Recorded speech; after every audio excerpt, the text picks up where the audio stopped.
What is the perspective of like a CEO? Hello, everyone. You're tuned in to the EO Inspire podcast series. We call it Pour Out What's Special because we pour our guests their favorite drink and they pour out their passions for us. Every entrepreneur has their story to tell, and we're here to listen and learn from their experiences.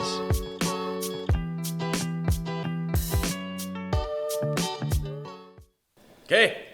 Cheers, brother. Cheers. Thank you so much for being here. I really appreciate your time. What are we drinking? Lagavulin 16. Of course. That's what you said. That's what you said was your drink of choice, right? Yes, it is. Yes, it is. Yeah. Okay, so Marvin, thank you for being here. Of course. We're obviously doing this podcast, and the objective of the podcast is to inspire EO core values, not just internally, but also externally, because they're good core values. Of course. So those core values are trust and respect, thirst for learning, be bold, leave your mark, which is what you're here for. Together we grow, and then cool. Cool was removed from global, but yeah, it was. It makes for a good podcast discussion. It's sad. And I think it's important for the Philippines, so of we're doing that. course. So we have you here, obviously, for Be Bold, Leave Your Mark. I've known you for about, 1 year, 2 years? Almost 2 years, I think. 2 years. We joined EO about the same time. Yep. I would define you as being a very bold person, in a good way, in all the best ways possible. So I think that you're perfect for this. Thank you. And we want to get to know more about you, but we also want to get to know about like your business. And Sure. So I think a good place to start is kind of giving us like the story of Mega. For those of you who don't know, Marvin is now, what do you call it? Other than owner, you're the Chief Innovation Officer. Chief Growth and Development Officer. It's very different from any other position in the world. So Is there an acronym for that? Is it CIO? CDGO? CDGO. Well, Okay. in other companies like in Coke, their marketing director transitioned into the Chief Growth Officer. But I'm not only in marketing. I'm in sales, marketing, HR, and other departments. So I'm the Chief Growth and Development Officer. Including HR. HR, admin, ICT, and it's a family business. Yeah, So you I gotta know. pick up slack Dude, wherever you have to slack wear every hat if you're a family You gotta business. pick up slack wherever slack is needed. Right? Very cool. And how long have you been in that post for? I think around a year. July was my July 2020 last year. So almost a year. And prior to that, were you working for the company? Yes, I was. I was a VP for sales and marketing, specifically only for sales and marketing. So we had an HR lead and everything like that. So everything else was not managed by the siblings. Okay. So you've been doing that for a year now. Yep. And you obviously, your siblings are also involved in the business too. Two of my siblings, yes. Family Malcolm company. and Michelle, yeah. Okay, so we know kind of more about you. By the way, did you have a job, like a prior experience prior to joining the company? When I graduated in 2010, Did you study here or did you study abroad? I studied here for college and high school. I studied in Canada for grade school. So when I graduated in 2010, I worked for SM as a management trainee. Really? Yeah, that was a trip, man. I mean, I worked there for a year. Then they're brutal there. They work you hard. I was working 6 days a week without Saturdays and Sundays, meaning I had to go to the mall Saturdays and Sundays, and all the holidays had to be in the mall. Wait, what does that mean? Like as a management trainee, like did you have a store assigned to you or something? Yeah, I was assigned eventually in MOA. Okay. So that's a pretty cool mall to be assigned. That's like the most in. important one to So them. I was a tenant relations officer. I had to deal with all the tenants and all their blueprints, and it was pretty fun, but it was tiring. It's like a 10 to 7 job every day, even Sundays. So I had to pick whether I would get off of Christmas or get off of New Year, which is, it really brought me down to the roots of the working class, which is good because I felt that hard work really paid off. Definitely, dude. Is that like, because like some family constitutions, which I know you have, we talked about it, they require you to have experience before joining the family company? Well, at company. that time, 2010, it wasn't required of me. I just knew I really wanted to do it, and I really had to do it for me, myself, professionally. And of course, I didn't want to come into my business acting like I was a boss. That was something I really, really did not want. Yeah. I did not want that stigma that if I got in, and this guy's just there because he's the son of the owner. Yeah, it's the worst. Yeah, so, I had to prove myself that I was capable of doing something outside. However, it was short, a year, and that was actually a 2.5-year contract. Yeah. Which after a year I said I have to stop because I had my own business on the side. Yeah. So I had to focus on my business. So it was a bond. There was a bond with SM. I told them I'll pay the bond. They didn't accept it.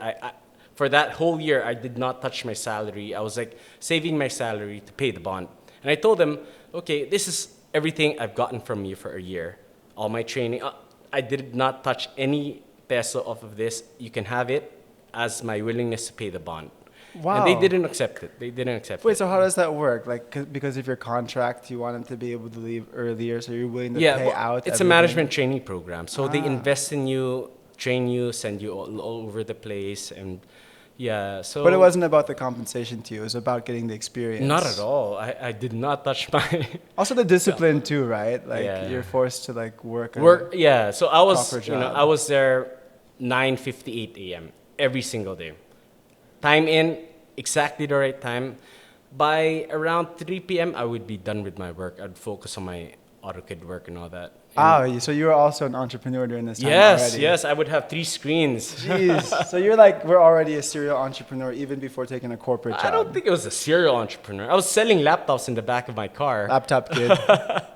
So I would sell them in the parking lot of SMOA. So we were like, I was bringing laptops to my work, and if I had breaks, I would like meet up with a client and show them the laptop in the back of my car, count the money. You know, if you do that nowadays, you get like you get in trouble. You for sure get in trouble. Oh my gosh! So it was a very efficient day for you. You were not hustling, but you were balancing. Yeah, because the work in SM is more of.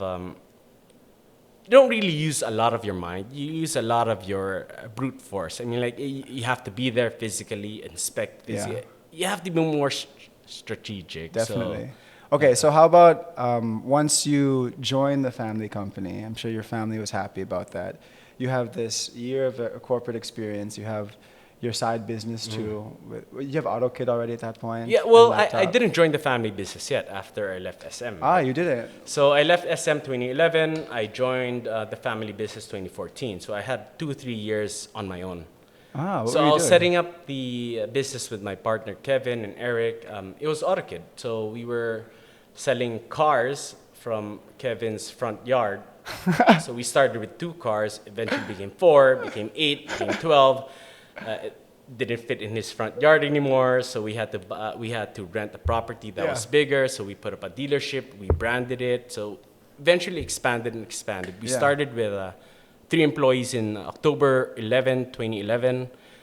Then now we're approaching 500 plus employees and 16 branches now. But and that's not even your main focus. I mean, you're obviously more focused on the family business. Definitely now. But that was all my partners. I was just there for and you were guidance. You were there for how many years before you? I was there. I started it with Kevin. That's where I really felt that entrepreneurship. I mean, like, you're starting from nothing. You're trying to get investors.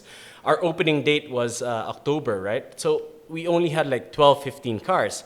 Our showroom was meant for 50 cars. I had to borrow my mom's car, my aunt's car, everyone's car, just to make sure that our showroom was filled. Jeez. So that was a good experience. How old were you at this point? 2011, 10 years ago. I was like 23, 22. Okay. 22. Okay, then eventually what made you, if that business was doing well, what made you finally give in and join the family empire? I always knew I had to join the family business because I'm the youngest of 5. Were you pressured to join? No, not really. Not really. They said that, yes, we needed help. And it just so happened that my brother Mark moved to Canada, or was moving to Canada, and I had to integrate myself to fill in his shoes. So, did he like train you and backfill you as he was leaving, or did he already leave by the time you got there? Did not the training I expected. I was just like thrown in. Yeah. I was just thrown in. That was a culture shock for me. Baptism by fire. Culture shock. I mean, like, I came from SM, super professional. Yeah, training program. Yeah. I came from an entrepreneur, my own business that I had all decisions made by me, and I came into Mega. When I came into Mega, I was a salesman. Yeah. I was a sari store salesman. That was my first job. Dude, that's I had awesome. to sell sardines to sari stores. It's so hard pala to sell goods to sari You're like stores. a van salesman? I was for 3 months. Dude, that's awesome. So I was talking to people. I was, knowing what they were feeling, how hard it was, how hot it was. So we had to visit 40 sari-sari stores per day. Jeez. And only out of that 40, we'd probably get 25, 28 productive calls, which are, they would buy 3, 6, 8 sardines. Yeah. 3, 6, 8 sardines, that's 100 pesos per call. But you had to do that. You had to develop that relationship with the owners of the sari-sari stores. And once they see you coming every other week, or because it's F2, right? You only visit the sari-sari stores F2. Twice a month. So once they see you, they build that rapport with you. Oh, they call you Mega. That's it. Oh, Mega, I'll buy from you. Did they know that you were the owner of the company? No, they did not. None of them ever knew. They did not. That distributor knew and probably told the people to put special attention to me. But P&G has that same process. Like any position at P&G, you need to start as a van salesman. Yep. Were you just booking orders, or were you also delivering? Booking and delivering. So we had the stocks in the back. So I was extract. Yeah. So we had if you order, we would deliver it to you kaagad. So it depends on the area. There are book today, deliver tomorrow schemes, but we were extract, so we would deliver it immediately. So you were doing that for like a few months, and then at what point did you take a position of like leadership at that point? Another 6 to 8 months, because I went up to develop to be the channel development officer, which is taking care of the distributor, making sure that their numbers are intact, because that's a progression. You start out as a DSP, a distributor salesperson, then you go up to so after Sari, you have a distributor that serves like a gen trade account, right? So this is after you've moved out of Sari, now you're working with like a distributor. So you're managing a regional distributor like that? Regional, yeah. So in Rizal, there are distributor until now. And then after that, did you take over the entire region? Like was that the progression? No, not no. I actually skipped a point. After that, I went into marketing. Part of the management trainee philosophy I had in me. I went into marketing, learned about that. Went into finance, learned about that. SCM, learned about that. So I kind of got a grasp of every single facet of the business, but I always gravitated towards sales and marketing. Always. I love being there in the field and with the people. Seeing the people buy your products, talking to the people, why they buy it. That's great. My dad, classic. Every time we were in the supermarket, he would go straight to the sardine section and stay there for the whole time we were in the supermarket. Dude. Me and my mom would buy junk food and frozen stuff. My dad would stay in the sardine section and sell sardines to people. Dude, that's awesome. That's the way it should be. He's like, you're carrying another brand? You should try this. Yeah, exactly. That was my dad. Yeah. And that's how I learned from that. And that's what I did as well in the trade. I think like the best like founders and leaders, they do, for FMCG at least, they understand the importance of field work. They're willing to like roll up their sleeves, get dirty. I remember I just did field work with my dad all over Luzon, and we would do the same thing. Like we would talk, like if they had a competitor's product in the basket, like you have to approach them and tell them, like, hey. You have to know the psyche. Exactly. Why are you buying that? Yeah. This is more fresh, or this is better. Yeah. But you would also need to know why are they buying that, so that you can address that issue for your brand. Yeah, but okay, so let's talk more about that concept. But that's only one touch point. When you are in how many stores now? Probably 1 million stores between all the Sari stores. Well, there's 1.2 million Sari stores today. We're 60% distributed there, so around 600,000. So you can't be in all of them. So you can. Well, lucky me, a very famous brand is in 80%. Monisin is? Yeah, 83%. Coke is probably in almost a lot of stores. Probably all of them. The point I'm making is you can't get you can't make all your decisions based on where you are physically, because there's just too many stores that you guys are listed in. So one of the things I really admire about you is that you have you're so data forward. Like you value collecting data and making decisions based on that. And I feel like if you're like an old school businessman, at least my dad, like so much of it is gut feel versus like, I don't care what the data tells me. I went to a store and this one person told me something. Was that ever hard for you to get your family, to the first generation, to be willing to invest money in market research and all those studies? It was. I mean, like market research is ridiculously expensive. Yeah, like it's super an FGD expensive. would cost 150 grand and all that. But eventually we started with one, grew it to 2, grew it to 3, and it paid off. I mean, like I'm an advocate of market research. You can always do good and do well with research and data. Like getting Nielsen, getting an Excel file would cost 4 million pesos. An Excel file. 4 million pesos for an Excel file. That's crazy. Yeah. But that's the data you need to save like 40 million pesos. Yeah, well, that's the idea, to make the right decisions. And then there's also like, sometimes when I do bring like data to the first gen, they can interpret the same data and have a completely opposite. That's why you get professionals to present instead of you. So the professionals will tell you like what to do afterwards. I mean, yeah. But then my dad says this, it's a nice quote. He said, if they were so good at market research, they wouldn't be in the business of giving you market research because they already know how to make people consume products. No. In my point of view, professionals are there because that's what they've been doing their whole lives. You mean professionals within your company, not professionals? Consultants. Oh, consultants. So we have a lot of consultants. I think we have 8 consultants. You believe in board. Consultants? Super.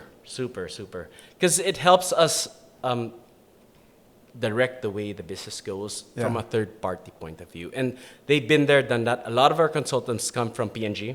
Yeah. So global, they've been there, done that multiple times. So is it really the same though? Like, isn't there also a feeling that's like no one knows your brand better than you do, and you have this guy from Boston Consulting comes in and tells you what to do? Well, Boston Consulting is such a high level. No, I'm just saying, okay, in general. But like, how long do they get to know the brand for? We started with one consultant, 2, 3, 4, 5, 6, 7, 8. And it's always the acceptance of the family members to that consultant. If we feel that he's not jived with us, we wouldn't get him or we would let him out. But if we feel that he's contributing, and the consultants are very, very cool. They don't force themselves. Yeah. They're super smart. They know how to, interpret data. Way. And beauty about it is like, if I have to ask my dad to do this, I'll just ask the consultant to help me ask my dad. Because if it's coming from me, my dad's going to think that it's only my ideas. But it's like there's more credibility if it comes from a professional consultant like that. And I believe in that. I mean, consultants are the way to go. Not only are they affordable, but consultants, it's expensive, not really affordable. But, these consultants that we have are of age. They're 50, 60, 70. They don't do it for the money. They do it for the purpose. They do it for being with a company that does this. And, they want to do it. They don't do it for the money. When you bring like a consultant on board, do you almost treat them as if they're like an employee? They are family. They are family. They are family. So we had a board meeting a while ago. So we sent them all food. So we would cry with them, and they are family. They are family. How long are these projects typically with the consultant that comes on board? Well, 6 months contract. So but most of our consultants renew indefinitely. Oh, so your consultants are like kind of stay long term like that? Yeah, my main consultant for marketing is Sir Manolo Escueta. He's a big P&G guy, used to be the VP for P&G. So he was the one who taught me how to do the market research and how to think of things, take a step back, analyze your brand and make a brand strategy and, So you're really like professionalizing, I guess, like the family company to the best of your extent, of your abilities by engaging experts, I guess. I think the shortcut to it is to get consultants. Because if you get professionals immediately without getting consultants... How do you know if they're good? Professionals would always look out for their jobs, right? Would always want to, peacock and spend. And if shit goes to the fan, they fucking resign, right? Yeah. So consultants are there to tame things, right? So the incentives are more aligned if you're a consultant versus you're just like already taking a position of authority. So we've gotten consultants. Now we're in the process of filling all the professionals in. Okay. There's a lot I want to go into with that. But before I do, because we're getting really into your business, can we talk more about like, your brand awareness is probably very high. Everyone knows what mega global corp is. They know your brand. But can you tell us like the history of the company? Okay. You're a second gen, so your father started it, right? So I'm a second gen. So I'm the youngest of 5 siblings. So my father and mother started it in 1972. They weren't married yet. And my mom's business was really into fishing, right? So my dad was an engineer. Their family had a department store in Rizal Street, but it closed down because of the building of LRT. I think they were like 2-3 stores down SM. Oh, okay. So they were selling shoes as well. It was called Edison Supermarket. So they were okay naman. But my dad really was an entrepreneur ever since he was a kid. He was selling exotic fish, stamps to his classmate. So he was really an entrepreneur by heart. So they started in 1972 when martial law was up and coming. My dad was in UP. He didn't finish college because everything they did in UP was strike, right? Yeah. And, at that time, it was like strike every day. So it was like, forget it. I did not want to participate in strikes. So he was like, okay, I'm going to loan from my father. Like, this was my dad. He loaned, like, I think 300 grand to buy a boat from another person. And he knew that his girlfriend, my mom, was in the fishing business. And he saw that fishing business had so many inefficiencies in the way they catch, in the way they turn over, in the way they, field their, Where was this, by the way? Navotas. In Navotas. Navotas. Okay. So that was their base. So in 1972, they started. 1975, they officially incorporated, and that was subsequently their wedding as well. So whatever their wedding anniversary is our company anniversary. So the first company was called Wilmar, William and Mary Lee. Okay. So very, very creative. Hybrid of names. Very creative. So they started with one boat. My dad, they didn't know anything about fishing. How did you have the capital for the boat? He had the other businesses that could fund it. Yeah, well, his dad owned a department store, right? Oh, so that's he right, loaned from his dad. Okay, got it. So he loaned 300,000 pesos from his dad, bought a boat. Bought his first boat. Went out to the sea. He was there for 3 weeks. He was puking every day for 3 weeks, man. I can't imagine, dude. 3 weeks. That was his message to so many stories. That he was puking for 3 weeks and eventually got used to it. And it's hard. It was really hard then. So they got used to it. Then they started bringing in fish to Navotas, selling all the galunggongs and everything like that. Then they started growing. But fishing is a very tricky business. Sometimes you're up, sometimes you're down. You can be losing 2 years in a row. You can be, depends. Fishing, you never know where the fish is. Yeah. I mean, like, it's not like the fields. It's not like rice that you can harvest and, Fish is godsend. You never know where they are. Climate change or whatever that is, whatever technology you use, you won't know if there's fish. Like, for example, this year, there's not a lot of fish. 1977 was when my eldest brother was born. So they got him out. They were doing okay. I think they brought him up until 4 or 5 ships already. Then I think 1982, my brother Mark, they had no money to bring him out of the hospital. Wow, why? But you had 5 boats already, I thought, because all the money was because tied in up 1981, there was a storm. This is a pivotal moment in my dad's life. There was a storm. He had 4 boats, 4 fleets of boats. When you say a fleet of boat, you have like a sonar boat, a catcher boat, a carrier, and all that. Okay. So he had 4 fleets. So one of the fleet was in dry dock getting repairs in Navotas. So it happens because you always have to repair the boats. 3 of the fleets was in Masbate. That's where they fish for galunggong or other species. Mm-hmm. And there was a storm coming. So the storm said that it would approach the route of Masbate. So they took cover in a different area. And of course, back then, the situation with technology and weather predictions wasn't accurate. Mm-hmm. So they took cover in an area where they thought it was safe. Apparently, it wasn't. It was a direct hit on the 3 of the boats that sank. Oh my gosh. We lost around 20 fishermen, I think, that time. It was very sad, very sad. 20 lives. Oh my gosh. So apparently they thought they were safe there, but storms came in, then... This is within the first how many years of your dad buying his first boat?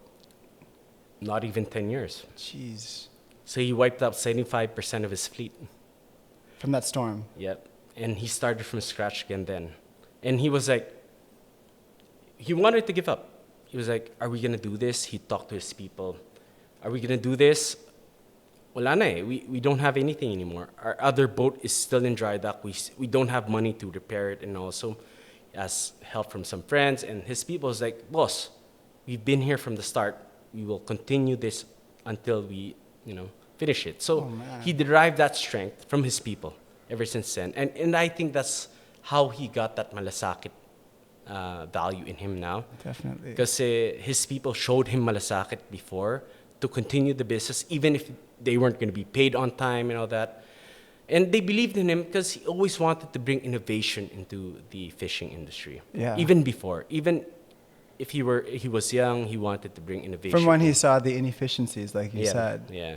So on that theme of like being bold and leaving your mark, it sounds like it was already bold for your dad to go out and just say, there's inefficiencies, I'm going to get a boat. Yeah. But then secondly, there was this massive storm that wiped out, all of his fleet. Exactly. All of it.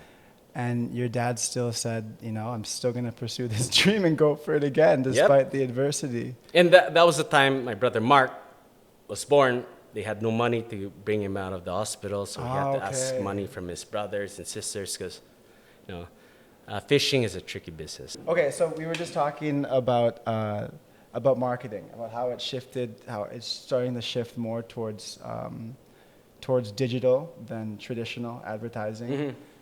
Do you foresee yourself ever, like is your digital campaign to get conversion? Because how you have this customer consumer journey, and it's it starts with awareness. And for a brand like you, your point of conversion is not necessarily going to be online. In fact, it's most likely going to be in a store. So sometimes companies are trying to figure out how much should I invest in the objective of conversion versus brand awareness versus engagement? Is most of your digital efforts focused on just brand awareness? No. Of course, it's brand awareness is key. Number one is key, but it depends on the maturity of your brand, right? Mega is a bit more mature, so brand awareness is there. Everyone knows about Mega, even though you don't partake of Mega. Let's say everyone knows your favorite brand of whiskey, but you don't partake of that whiskey, right? Yeah. So it's about converting that person. So that's where in the different aspects of social media come into play. You either give them promos, give them user-generated content, which I'm a big fan of, Yeah. If you do promos or if you do contests of things and people submit it and, most likes and everything like that. So after your brand is aware, should you be shifting your focus more towards engagement, moving down that consumer journey towards conversion? I would believe so, because the more engagement you have with your brand, and more it sticks to the people's mindset, right? And the more brand equity you build. And it's cheaper, and you just have to give cash gifts. You don't have to pay a big agency to do a big campaign. You just have to give raffles. Yeah. Raffles are a big thing. Yeah. Look at James Deacon. He raffles a dash cam, and look how many likes and comments it gets, right? Yeah. And that's a dash cam. Dash cam's $20,000. But if you're going to do that for TVC, that's probably $2 million. Oh, wait, that would be a lot, yeah. So there are things to, The landscape is changing. That's the point I think I'm making. It's sometimes it gets hard to keep up. Before I know it, I'm going to be the one that doesn't understand what's going on in social media. Trust me. Are you on TikTok? Are you on TikTok? No. Me neither. I do not understand, but we're investing a lot in TikTok. Because it's apparently going to overtake Netflix in terms of viewership. I don't know. It's insane. That's why we have to hire millennials and zillennials to do it. I think they're the future, right? I still don't get TikTok. I don't really know how to use it. I don't get it. Have you ever tried making a TikTok video? No, heck no. I tried. I don't know. There's a stigma, but no. Have you ever gotten sucked into a TikTok feed? Because it sucks you in, dude. No. I did not. What the hell was I just watching? I just wasted an hour looking at the most random dances that mean nothing. So imagine us. At our age, we're feeling that way. Imagine our patriarch or our fathers who built the company feeling about TikTok and whatever it is down the line. Yeah. And imagine what else is there down the line, right? I know, dude. So how do you connect that? I don't know. That's the point. I think that's the hard part of marketing because the landscape is changing so much. Yeah. Okay, on the topic of marketing, obviously you had to change a lot of your strategy because of this pandemic. Right. So first, how did the pandemic affect your business? And then maybe after you answer that, we can talk about what strategies you took in order to overcome and adopt to the new normal. Well, number one, Chris, is the pandemic last year was a huge success for our business. It started March, right? Yeah. March, I just came from London Business School from EO. Yeah. Growth strategy, super awesome course, man. So when I got back, pandemic hit. Sakto, buti nga nakauwi ako eh. Then we activated ourselves. Me, my sister, my brother, the whole family activated ourselves to accept orders from LGUs. And it was just so high time that March was the start of the fishing season. And fishing season for 2020 was great. Absolutely fantastic. That's why in 2021 it's not. So fishing goes up and down, like what I was telling you. You were saying. Last year was great. And that was good because in the pandemic, when there was ECQ, everyone needed ayuda, we were there for them. So that's how we got a 3% increase in market share in a year. Jeez. Because we were the ones giving ayudas to everyone. That's why you would see so many memes of mega sardines and everything like that, because we were there personally to make sure that our logistics, I think we had times 3 the sales for a month. Jeez, our logistics was capable of moving all that around. Yeah. And we were just lucky that pandemic hit in the start of the fishing season. If that hit November, we would be in a different story right now. It's like a double whammy. The supply was there and then demand was there. Yeah. But didn't your other competitors have the same thing? I mean, isn't that they weren't as quick as us. They weren't as quick as us. We were activating our phones. Mayors would call us, asking us for thousands of orders. Yeah. And they didn't care about the price. We were the most expensive sardines because we have that quality, we have that process. They didn't care. They just wanted it next day. Yeah. And that's what we provide. Yeah. Dude, that's awesome. So we took advantage of that situation. And after that, other brands took advantage, but you were the first mover. First mover and the ones who, And what about from a marketing perspective? Obviously, there's less people Everyone tried our sardines. No, I mean, like, in terms of advertising, like, if less people are on the streets, do you still invest in billboards the same way you would? And wala na. No more billboards. We didn't advertise at that time anymore because it was word of mouth advertising. I mean, like, if you try our product, I'm sure you're probably not gonna go back to the competitor because of the freshness, because of that. That's every product we do is always like that. If you taste our product, I'm sure you're not gonna go back to that. I tasted your products; they're wonderful. So, product first. You really believe that you have to have a product, innovation, taste, and quality. Yeah. That's why our tuna, 100% pure tuna. No extenders at all, because we want to give you the freshest taste of tuna. It's really nice too. It's in this like really nice oil. Like it's just really good. I just had it recently. It's easy for me to get because you're distributed everywhere. Okay, very cool. So we covered. I think we covered a lot of the themes of like being bold and leaving your mark, especially in the story of your family company. Thank you for sharing that, dude. That was really, really interesting. And I think we also covered it with you too, about what you had to do coming in to the company. So I appreciate you also sharing that. I think if we were going to end this, I would like to ask one last question, if that's cool. Shoot. How long has it been? I think we still have time, right? What time is it? Okay. So a lot of entrepreneurs in EO are like family businesses. Mm-hmm. And I love talking to family business owners. You're second gen, I am too, that seem to make it work. So like if you were just to say, like, how were you guys able to make that work? How was your dad able to transfer those values of all of those experiences over to the next generation? And how will you transfer it to the third so they don't squander it? Training. My dad trained us young. Training. As in, like... Yeah, from the bottom too, right? Like from van salesman all the way to... Ever since we were kids, all of us were in the offices. And I hated my dad for that. He would bring me to the office every single day. I would miss out on camps. I would miss out on my summer school. I would miss out on everything. I hated him for that. But I was just there, sitting down in his meetings, listening to it. I freaking hated it. But eventually, when I grew up, when I got into college, that hatred and that, when I was talking business, it came common sense to me. Yeah. And I love talking about business because I was so exposed to it. Yeah. So I think it's the training of your children. If you train them young, he was kind of authoritative that you can only do this, you can only do this. But you were there. That's the point. Couldn't do anything because we had to respect him and we were disciplined by him. He's a disciplinarian. So I guess it's all about the discipline and making sure that they are there. He was busy with his work, right? Yeah. Particularly with my brothers and sisters older than me. I probably had the most attention out of all. That's why they hate me. Bunso. No, bunso. Yeah. So I had the most attention out of all because that's the most time he had out of all. And right now, he's enjoying his time with my kids the most because he has so much time now. Yeah. So for me, it's all about the training. If you want to train your kids to be not like you, but better than you, start them young, get that mindset in. Yeah. And from us right now, we have different skills. My sister's very authoritative, very numbers focused, very detailed, very management. She's an ex-CEO. My brother's an engineer. He knows how to work the engines. He knows how to keep the fleet up. We have the biggest fleet in the Philippines. We have 88 vessels.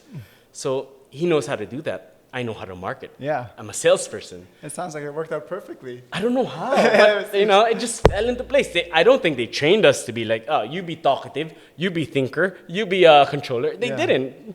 Maybe it wasn't so much the training as much as it was just spending the time with the next generation. It's probably at their generation, when they were doing the business, that's what my sister felt. Yeah. When my brother was growing up and they were doing that business, that's what my brother felt, that there was improvements in engineering. And when I grew up, 2000s, that's what I felt. Sales and marketing. Probably. So good, dude. Probably. That's the only time I expressed it now, but it does make a point, right? Yeah, very, very, very good. Last question will go. What about, because some people are watching this, maybe they're not an EO, and they aspire to be like a successful business person like yourself. Maybe they're going to be that first gen like your dad was or my dad was. What advice would you give to like an aspiring, want to be entrepreneur that maybe doesn't have the capital or doesn't think it's possible for them to be business owners? What would you tell them? The same thing that we've done in Orchid. We did not have capital even before. I mean, like, Orchid is a capital-intensive business. Yeah, we have to sell trucks that are 3 million pesos each. Yeah. Don't be afraid to ask money from other people. I mean, don't be afraid to give up your equity. Yeah. So that you can have that money to expand. Don't be greedy. Yeah. Like, an idea is an idea. Your idea is good as your execution. Agreed. Right? If you can own 20% of $1 billion or 80% of $1 million, I'd rather own 20% of $1 billion. Yeah, agreed, right? agreed. So don't be greedy in equity. Share and just ask. There's so much money in the world. Yeah, there is. You just have to have a good business plan, good track record, good name, integrity, and you'll be fine. And at the end of the day, you're only doing that because you believe in yourself that you can execute, and then you'll be able to pay back that loan quite easily. If you're bold and confident, you can execute. Make sure you can execute. That was amazing, dude. Thank you so much. Thank you cheers, for having me, Chris. Yep. Hope you guys enjoyed that.